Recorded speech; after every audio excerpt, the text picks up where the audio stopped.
નમસ્કાર વિદ્યાર્થી મિત્રો, આજે આપણે ચેપ્ટર નંબર 7 ની અંદર કમાન્ડ કેવી રીતના બનાવવા, કમાન્ડની વાક્ય રચના શું છે, જે આપણે ટર્મિનલની અંદર કમાન્ડ ટાઈપ કરવાના છે તો એ કમાન્ડ કઈ રીતના લખવાના, એની વાક્ય રચના શું છે, બરાબર, એમના વિશે અભ્યાસ કરવાના છીએ. અને ત્યાર પછી થોડા કમાન્ડ શીખશું, જે જનરલ કમાન્ડ છે, સામાન્ય કમાન્ડ છે, આપણે શીખવાના છીએ. તો સૌપ્રથમ કમાન્ડ માટેની વાક્ય રચના, તમારે કમાન્ડ ટાઈપ કરવો છે તો એ કમાન્ડ કઈ રીતના લખી શકાય એમની આપણે વાક્ય રચના વિશે જોવાના છીએ. તો કમાન્ડ ટાઈપ કરવા માટે સૌપ્રથમ હું ટર્મિનલ સ્ટાર્ટ કરી લઉં છું. ટર્મિનલ મેં સ્ટાર્ટ કર્યું છે. હવે કમાન્ડની જે વાક્ય રચના છે એ 3 ભાગની અંદર ડિવાઈડ કરવામાં આવેલી છે. કમાન્ડની જે વાક્ય રચના છે એ 3 ભાગની અંદર વહેંચી નાખવામાં આવી છે. પહેલા ભાગની અંદર નામ લખવાનું હોય, બીજા ભાગની અંદર એના વિકલ્પો એટલે કે એના ઓપ્શન લખવાના હોય, અને ત્રીજા ભાગની અંદર આર્ગ્યુમેન્ટ લખવાની હોય છે. જેમ કે એક કમાન્ડ વિશે વાત કરીએ આપણે, બરોબર, એ કોઈ કમાન્ડ છે એલએસ કમાન્ડ છે. એલએસ કમાન્ડની મદદથી શું આવે તો કે ફાઇલ કે ડિરેક્ટરીનું લિસ્ટ આવે.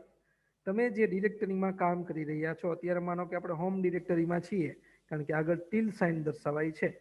તો તમે જે ડિરેક્ટરીમાં છો એ ડિરેક્ટરીની અંદર કેટલી ફાઇલ અને ડિરેક્ટરી આવેલી છે એ એલએસ કમાન્ડ તમને રિટર્ન કરે, બરાબર. તો એલએસ કમાન્ડ માત્ર લખ્યો છે, ખાલી મેં એનું નામ લખ્યું છે, નામ લખીને હું એન્ટર આપું તો એલએસ કમાન્ડ માત્ર તમને જે ડિરેક્ટરી આવેલી છે, જે ફાઇલ આવેલી છે એના નામ જ આપે છે. બીજી એક વસ્તુ પણ યાદ રાખવાની, કલર ઉપર ધ્યાન રાખજો. જે આ બ્લુ રંગ આવે છે, સ્કાય બ્લુ રંગ, બરાબર, એ ડિરેક્ટરી છે, અને જે વ્હાઇટ કલરના ફોન્ટ છે એ ફાઇલ છે. આ પણ યાદ રાખવાનું છે. તો ખાલી નામ લખ્યું એલએસ તો નામ આવ્યા, ફાઇલ કે ડિરેક્ટરીનું લિસ્ટ આવ્યું.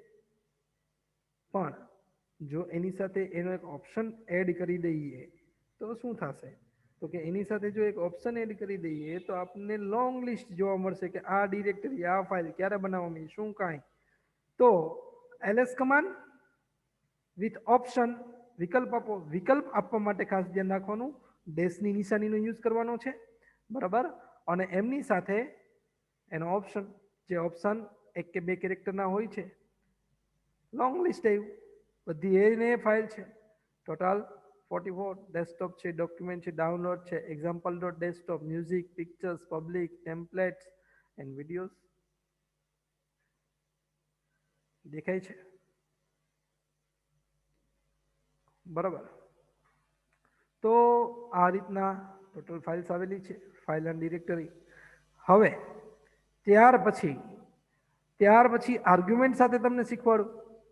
આર્ગ્યુમેન્ટ એટલે કે ભાઈ એલએસ ડેશ એલ અને પર્ટિક્યુલર અમુક જ ફાઇલ જોઈએ છે, બધી ફાઇલો નથી જોઈતી. ફોર એક્ઝામ્પલ કે મારે એવું જોઈએ છે ડી કેરેક્ટરથી સ્ટાર્ટ થતી હોય એ જ ફાઇલો જોઈએ છે, બીજી એ કંઈ નથી જોતી, તો એમના માટે હું લખીશ LS dash L and then after capital D and then after asterisk sign. આવું લખી નાખીશ તો જે ડી લેટરથી સ્ટાર્ટ થશે એ જ ફાઇલ બતાવશે, બીજી એકેય ફાઇલ નહીં બતાવે. તો આ એને આર્ગ્યુમેન્ટ આપી કહેવાય. માત્ર ડી લેટરથી ચાલુ થતી હોય એવી જ ફાઇલો આવી છે, જોઈ શકો છો, બરાબર, સમજો છો. એલએસ ડેશ એલ ડી, જે ડેસ્કટોપ, ડોક્યુમેન્ટ્સ, ડાઉનલોડ્સ એટલી જ ફાઇલ આવેલી, ડિરેક્ટરી આવેલી. તમે જોઈ શકો ડેસ્કટોપની અંદર 0 ફાઇલ છે, ડોક્યુમેન્ટની અંદર ટોટલ 4 ફાઇલ આવેલી છે, ડાઉનલોડ્સની અંદર 32340 આવેલું છે, બરાબર. તો આટલી બધી ફાઇલો આવેલી છે, ડેસ્કટોપ, ડોક્યુમેન્ટ્સ અને ડાઉનલોડ્સ. આ 3 વસ્તુ તમને એલએસ ડેશ એલ અને ડીથી આપવામાં આવેલું છે. તો પહેલાં આપણે શરૂઆત કરી હતી ક્યાંથી, એલએસ કમાન્ડની મદદથી. ત્યાર પછી ઓપ્શન યુઝ કર્યો અને લાસ્ટમાં આર્ગ્યુમેન્ટ હોય. તો આ પેટર્ન એક યાદ રાખવાની છે, પહેલાં નામ આવે, પછી વિકલ્પ આવે અને પછી આર્ગ્યુમેન્ટ, બરાબર. આ રીતના આખો કમાન્ડ છે એ આપવાનો હોય છે. ઘણી વખત તમારે માત્ર નામ અને આર્ગ્યુમેન્ટ આપવાનું હોય છે, ઘણી વખત નામ અને વિકલ્પ આપવાનો હોય છે, ઘણી વખત માત્ર નામ જ આપવાનું હોય છે. તમારે જે સ્ટાઇલથી યુઝ કરવું હોય એ સ્ટાઇલ યુઝ કરી શકો છો. પણ ખાસ પેટર્ન એક યાદ રાખવાની છે, પહેલા નામ પછી વિકલ્પ પછી આર્ગ્યુમેન્ટ. જો વિકલ્પ નથી તો નામ પછી ડાયરેક્ટ આર્ગ્યુમેન્ટ આવશે. જો આર્ગ્યુમેન્ટ નથી તો નામ પછી માત્ર વિકલ્પ છે. જો ત્રણેય સાથે હોય તો આ પેટર્ન છે, નામ, વિકલ્પ અને આર્ગ્યુમેન્ટ. ક્લિયર થાય છે? ત્યાર પછી તમારે શીખવાનું છે કે કમાન્ડ કેટલા પ્રકારના હોય. તો કે કમાન્ડ બે પ્રકારના હોય. કમાન્ડ કેટલા પ્રકારના છે? બે પ્રકારના. ક્યાં ક્યાં? તો કે એક્સટર્નલ કમાન્ડ અને ઇન્ટરનલ કમાન્ડ. હવે એક્સટર્નલ કમાન્ડ કોને કહેવાય અને ઇન્ટરનલ કમાન્ડ કોને કહેવાય, એમના વિશે આપણે થોડુંક માહિતી મેળવી લઈએ. કે જે કમાન્ડ સેલની અંદર જ આવેલા હોય, જે કમાન્ડ સેલની અંદર જ આવેલા હોય એ કમાન્ડને ઇન્ટરનલ કમાન્ડ કહેવાય. અને જે કમાન્ડ સેલની બહાર આવેલા હોય, કોઈ બીજી ડિરેક્ટરીની અંદર આવેલા હોય, એ કમાન્ડને એક્સટર્નલ કમાન્ડ કહેવાય. એ કમાન્ડને કયા કમાન્ડ કહેવાય? એક્સટર્નલ કમાન્ડ કહેવાય. હવે તમારે ચેક કરવું છે કે કમાન્ડને આપણે ઓળખવો હોય ઇન્ટરનલ છે કે એક્સટર્નલ, ચેક કેવી રીતના થાય? તો એમના માટેનો કમાન્ડ છે ટાઈપ. ટાઈપ પછી લખવાનું PWD, પ્રેઝન્ટ વર્કિંગ ડિરેક્ટરી. બરાબર, એમના માટેનો કમાન્ડ છે. તો PWD હું ટાઈપ કરું છું, એન્ટર માર્યું તો એમાં લખેલું એવું PWD is a cell built in command. A built in command છે, એટલે કે ઇન્ટરનલ કમાન્ડ છે. બરાબર. હજી એક આપણે કમાન્ડ લખીએ, જેમ કે ટાઈપ ઇકો. બરાબર, સેલ બિલ્ટ ઇન કમાન્ડ છે, આ પણ ઇન્ટરનલ કમાન્ડ છે. હવે એક્સટર્નલ કમાન્ડના બે ઉદાહરણ જોઈએ. જેમ કે અહીં હું ટાઈપ લખું, ટાઈપની અંદર લખું ઇન્ફો, તો તમને કીધું ઇન્ફો ઇઝ /user/bin/info.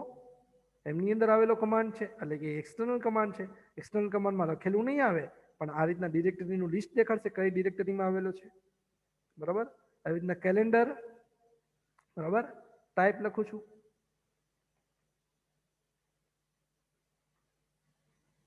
યુઝર બિન કેલેન્ડર. જે કમાન્ડ જે ડિરેક્ટરીમાં આવેલો હશે એનું નામ તમને અહીંયા દેખાડશે. સમજાય છે આખી વસ્તુ? બરાબર.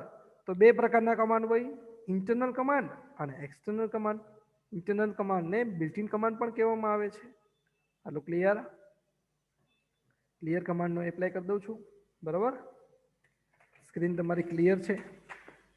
હવે તમારે જે વસ્તુ શીખવાની છે એ શું છે? તો કે સામાન્ય હેતુ માટેના કમાન્ડ. સામાન્ય હેતુ માટેના કમાન્ડ, જનરલ પર્પઝ કમાન્ડ. બરાબર. હવે એ જનરલ પર્પઝ કમાન્ડ છે એ કઈ રીતના હોય છે, એમના માટે આપણે સૌપ્રથમ કીધું કે કમાન્ડ આપવા તમારે કમાન્ડનું નામ ટાઈપ કરી તેની પાછળ જરૂરી વિકલ્પો અને સંલગ્ન મૂલ્યો એટલે કે આર્ગ્યુમેન્ટ ટાઈપ કરવામાં આવે છે. હવે સૌપ્રથમ આપણે અહીંયા જે કમાન્ડ લખવાના છીએ એ કેવો કમાન્ડ લખવાના છીએ? Calendar command. કયો કમાન્ડ લખવાના છીએ? કેલેન્ડર. તો અત્યારનું આપણને કેલેન્ડર બતાવશે, કયો મહિનો ચાલુ છે, શું કંઈ લખ્યું કેલેન્ડર, એન્ટર આપું. કેલેન્ડર બતાવ્યું નવેમ્બર 2020, 30મી તારીખ છે. બરાબર.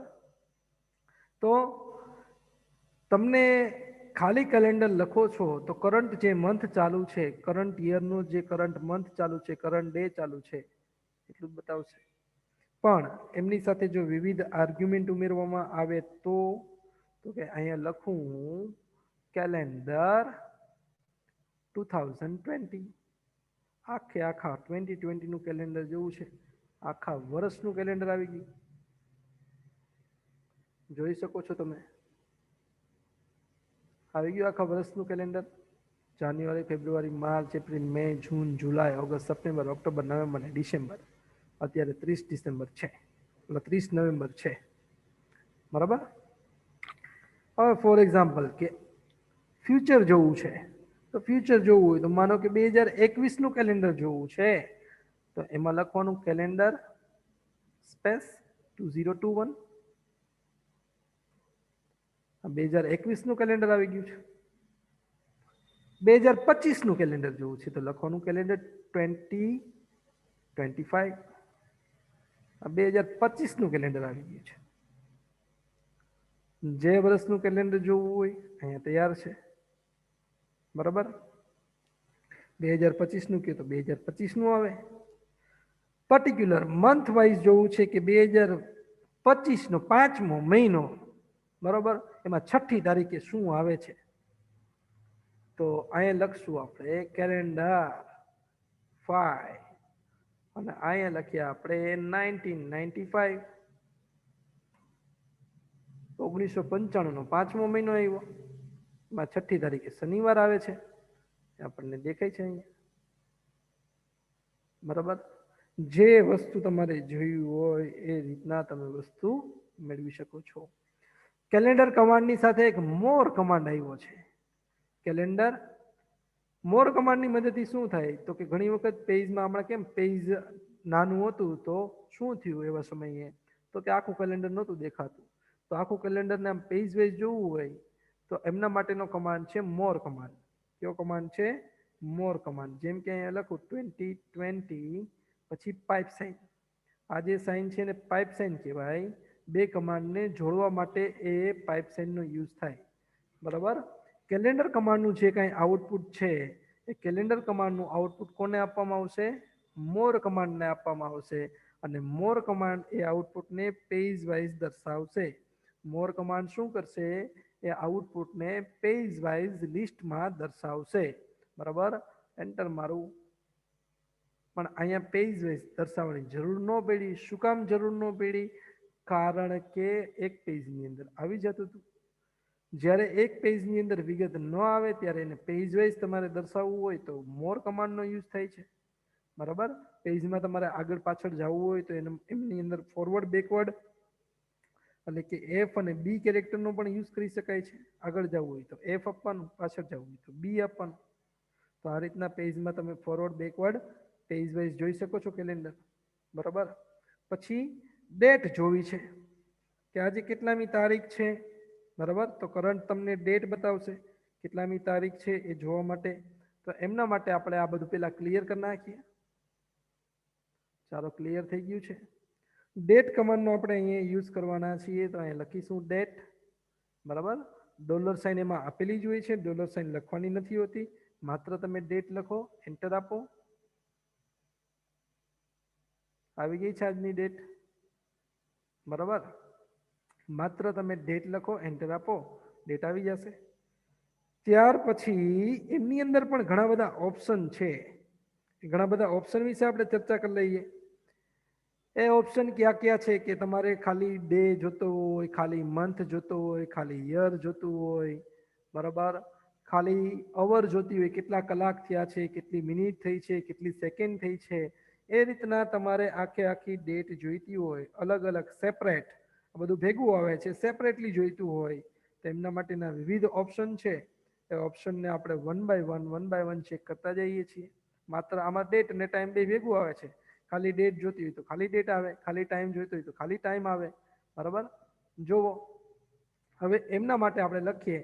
ફર્સ્ટ ઓફ ઓલ અહીં લખું કેલેન્ડર, પછી પ્લસ સાઇન, પર્સન્ટેજ સાઇન, અને ત્યાર પછી હું કેપિટલ ડી લખું તો માત્ર ડેટ આવશે. એક જ second.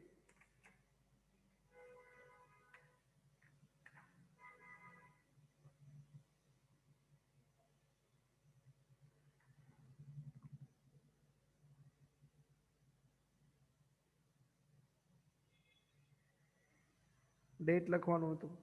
Date command, plus sign, percentage sign અને કેપિટલ ડી. ચાલો, ડેટ આવી ગઈ છે.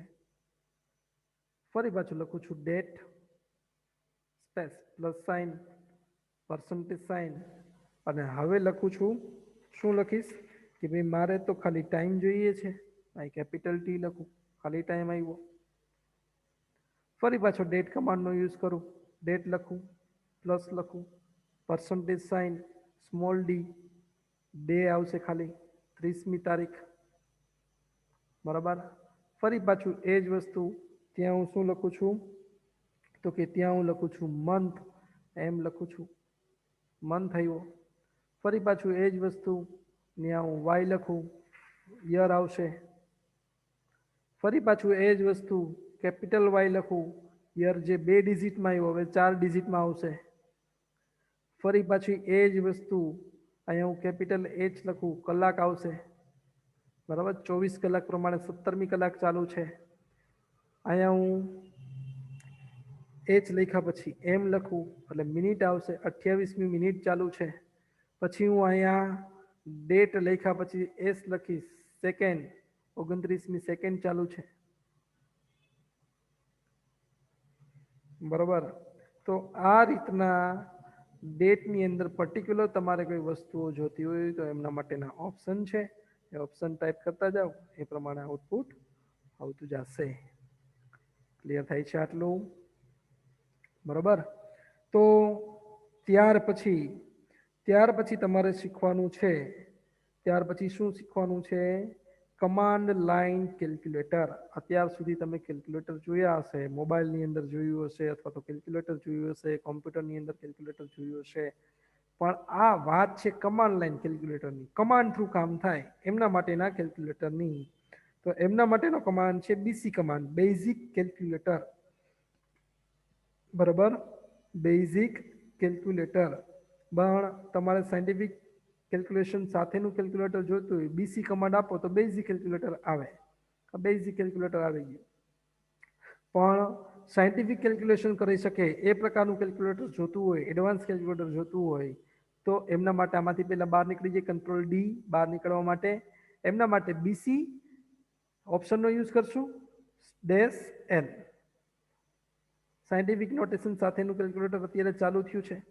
હવે આમની અંદર આપણે કોઈ પણ પ્રકારનું કામ કરવું હોય, જેમ કે તમારે કોઈ પણ પ્રકારનું કામ, ગણતરીઓ કરવી હોય, નેચરલ લોગ જોવું હોય, બરાબર, સ્ક્વેર રૂટ ફાઇન્ડ આઉટ કરવું હોય, કોઈ પણ વસ્તુ કરવી હોય, એ દરેક વસ્તુ આમની અંદર થશે. જો અત્યારે હું સરવાળા બાદબાકી ગુણાકાર ભાગાકારનું બધું કરું છું. બરાબર, સિમ્પલ કે ભાઈ 50 + 30. રેડી? 50 + 30 - 20. 50 + 30 - 20 × 2. શું આન્સર આવશે? તો કે 50 + 30 - 20 × 2. આમાં પણ ભાગુસબાનો નિયમ લાગુ પડશે. પહેલા ભાગાકાર થાય, પછી ગુણાકાર થાય, પછી સરવાળો અને પછી બાદબાકી. બરાબર, ભાગુસબા. અને મેથ્સની અંદર તમને જાણો જ છો કે એની પહેલા પણ બ્રેકેટ સોલ્વ થાય. બ્રેકેટ સોલ્વ થયા પછી આ નિયમ લાગુ પડે છે. બરાબર, જનરલી મેથ્સની અંદર તમે જોયું હશે, શીખાશો, 4 અલગ અલગ પ્રકારના બ્રેકેટ આવે. એક બારવાળો બ્રેકેટ આવે, એક રાઉન્ડ બ્રેકેટ આવે, એટલે કે ગોળ બ્રેકેટ આવે. બરાબર, એક કર્લી બ્રેકેટ છગડીયો કૌંસ આવે, એક સ્ક્વેર બ્રેકેટ આવે. બરાબર, તો ઉપર ઘણી વખત બાર આપેલી હોય, પહેલા એ સોલ્વ થાય, પછી રાઉન્ડ બ્રેકેટ સોલ્વ થાય, પછી કર્લી બ્રેકેટ સોલ્વ થાય, પછી મોટો કૌંસ એટલે સ્ક્વેર બ્રેકેટ સોલ્વ થાય. આ પ્રકારના નિયમ હોય છે મેથ્સની અંદર, તો એવા નિયમ આમાં પણ લાગુ પડશે. આ ખાસ ધ્યાન રાખવાનું છે. બરાબર, અહીંયા 40 આન્સર આવે છે. 40 + 30, 50 + 30 એટલે 80, અને 80 - 22 એટલે કે 20 × 2 એટલે 40 થશે. તો 40 બાદ થઈ જશે. પહેલા ગુણાકાર થાય છે, 20 × 2 એટલે 40, 50 + 30 એટલે 80, 80માંથી 40 બાદ એટલે કેટલા થયા? 40. બરાબર, એવું નથી થયું આમની અંદર. જોજો ઉપર જો શું આન્સર આવ્યો કે 50 + 30 - 20 એટલે 60 આન્સર આવ્યો. તો 60 × 2 નથી થયા. 60 × 2 થાય તો કેટલા જવાબ આવે? 120. પણ અહીંયા જે જવાબ આવ્યો છે ખાસ નોટ ડાઉન કરજો, 50 + 30 પછી -20 × 2 એટલે 20 × 2 પહેલા સોલ્વ થયું, પછી 50 + 30 સોલ્વ થયું, અને એનો જે આન્સર આવ્યો બેનો, એ બેનો બાદ બાકી થઈ 80 - 40 એટલે આન્સર આવ્યો 40. 120 આન્સર નથી આવ્યો. ત્યાર પછી એમની અંદર નેચરલ લોગ તમારે ફાઇન્ડ આઉટ કરવું હોય, જેમ કે અહીંયા હું લખું કે L15. બરાબર, નેચરલ લોગ L15 નું નેચરલ લોગ શું થયું? તો કે 2.7080. બરાબર, એવી રીતના સ્ક્વેર રૂટ તમારે મેળવવું હોય, ફોર એક્ઝામ્પલ કે હું અહીં લખું SQRT અને બ્રેકેટની અંદર લખું છું 1 to 1. શું આવ્યું? 11 આન્સર આવ્યું.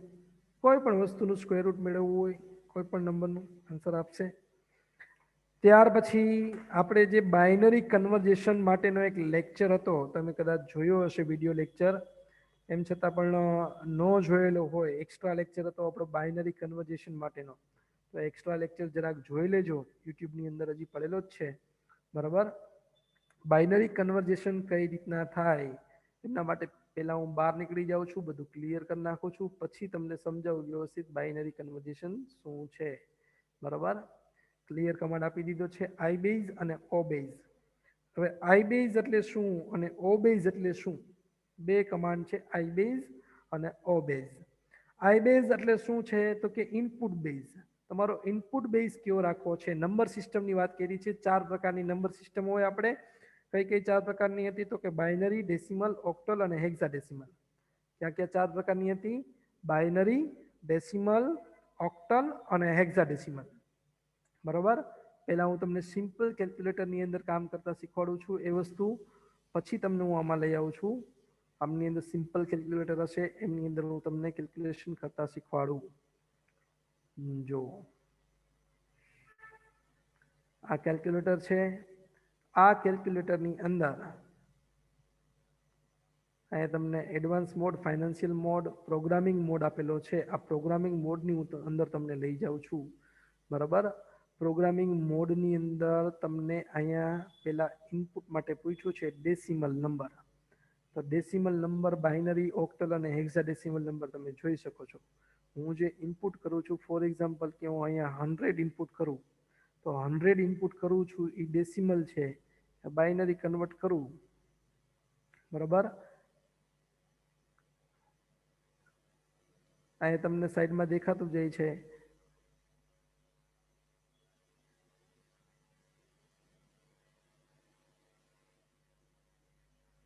હેક્સાડેસિમલ લખું તો 40, બાઇનરી કરું તો 10100000 થઈ ગયું છે. આ બાઇનરી ફોર્મ છે 100નું. આ ઓક્ટલ ફોર્મ છે, ઓક્ટલમાં 100નું 100 જ રહેશે. બીજો કોઈ એક નંબર નાખું, આને ક્લિયર કરું છું.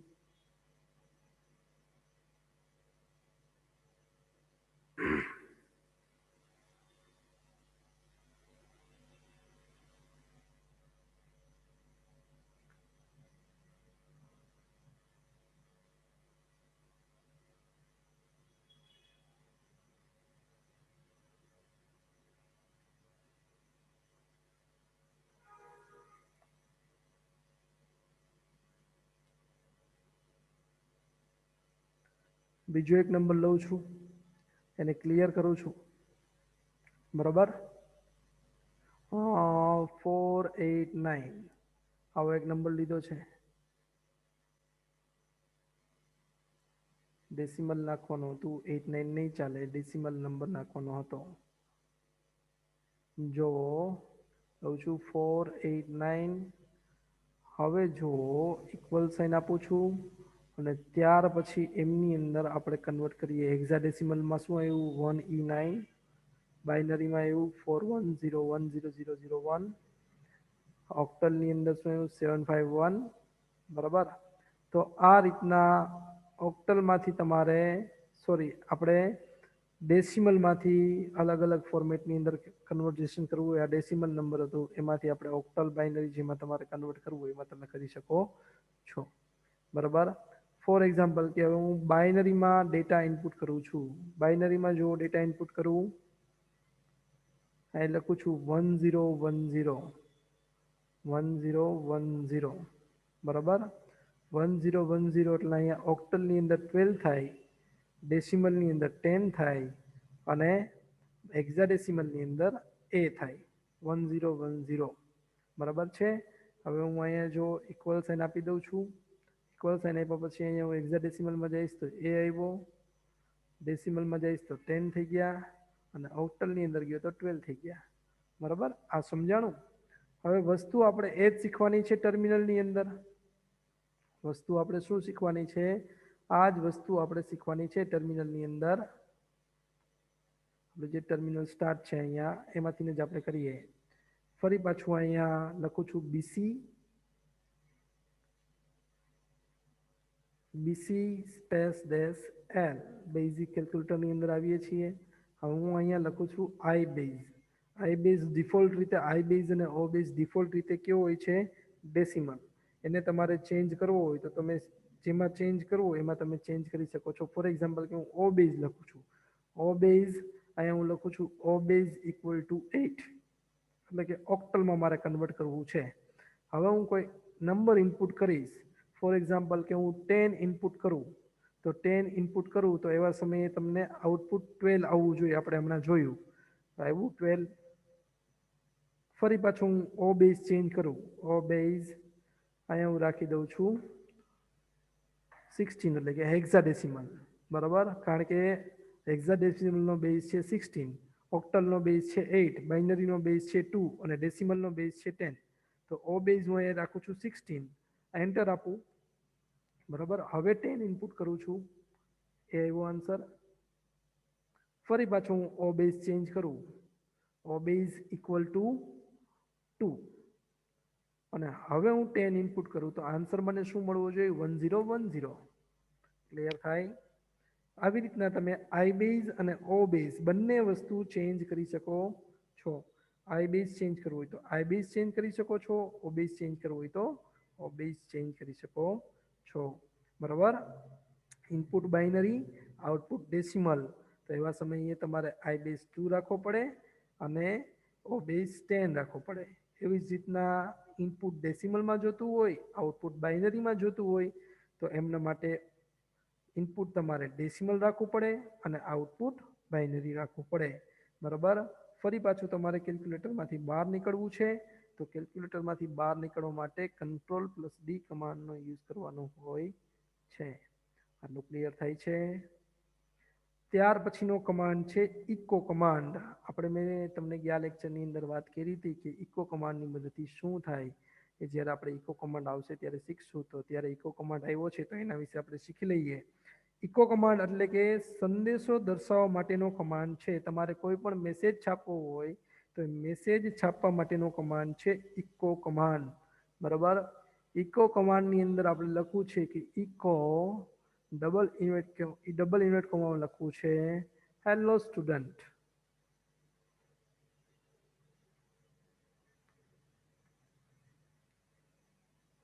હેલો સ્ટુડન્ટ એવું આપણે લખવું છે.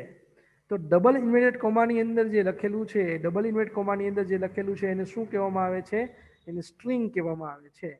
એને શું કહેવામાં આવે છે? સ્ટ્રિંગ કહેવામાં આવે છે. ડબલ ઇન્વર્ટેડ કોમાની અંદર તમે જે કાંઈ લખ્યું છે આબેહૂબ આન્સર એનો એવો જ આવે છે, એમાં કોઈ ચેન્જીસ આવતું નથી, બરાબર. ડબલ ઇન્વર્ટેડ કોમામાં તમે જે કાંઈ લખો આન્સર એમનો એમ જ રહે છે, એમાં કોઈ પણ પ્રકારનો ચેન્જીસ આવતો નથી. હેલો સ્ટુડન્ટ લખેલું આવી ગયું. તો આ સિમ્પલ આપણે કોન્સ્ટન્ટ વેલ્યુની વાત કરી કે ડબલ ઇન્વર્ટેડ કોમામાં તમે જે કંઈ લખશો એ એમનું આન્સર આવશે. ફોર એક્ઝામ્પલ કે આપણે એક વેરિયેબલ બનાવીએ, એ વેરિયેબલ તરીકે આપણે કોઈ લઈએ એ, બરાબર. એ ઇક્વલ ટુ અહીં લખું 125, એ ઇક્વલ ટુ આપણે શું લખ્યું છે 125. હવે આપણે એની વેલ્યુ છપાવી છે તો હું ઇકો કમાન્ડની અંદર લખું છું ઇકો કમાન્ડ અને એમની અંદર હું લખું છું ધ વેલ્યુ ઓફ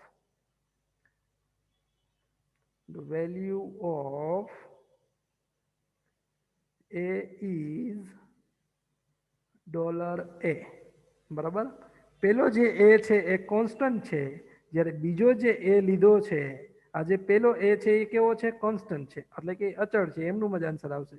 પણ બીજો જે એ છે એ વેરિયેબલ છે, અને વેરિયેબલ જ્યારે છાપવામાં આવે ત્યારે એને ડોલરની સાઇન સાથે લખવામાં આવે. ડોલરની સાઇન સાથે એ લખશો તો શું થશે? એમની અંદર જે કિંમત હશે એ છપાશે, બરાબર. ત્યાં એ નહીં છપાય, પહેલી વખત અહીંયા એ છપાશે અને બીજી વખત કિંમત છપાશે. જો the value of A is 125. Clear?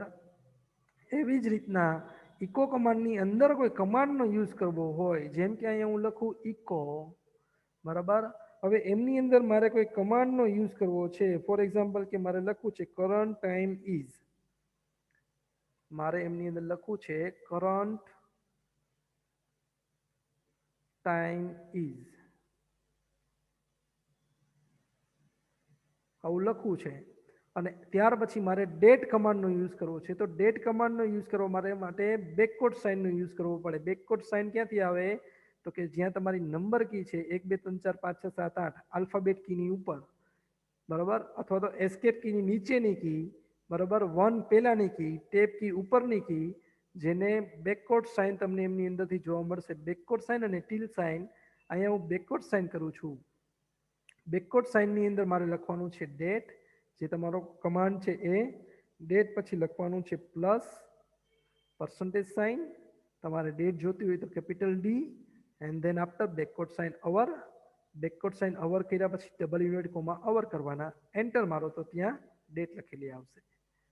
તો જ્યારે તમારે સિમ્પલ મેસેજ છાપવો છે તો એને ડબલ યુનિટ કોમામાં લખો.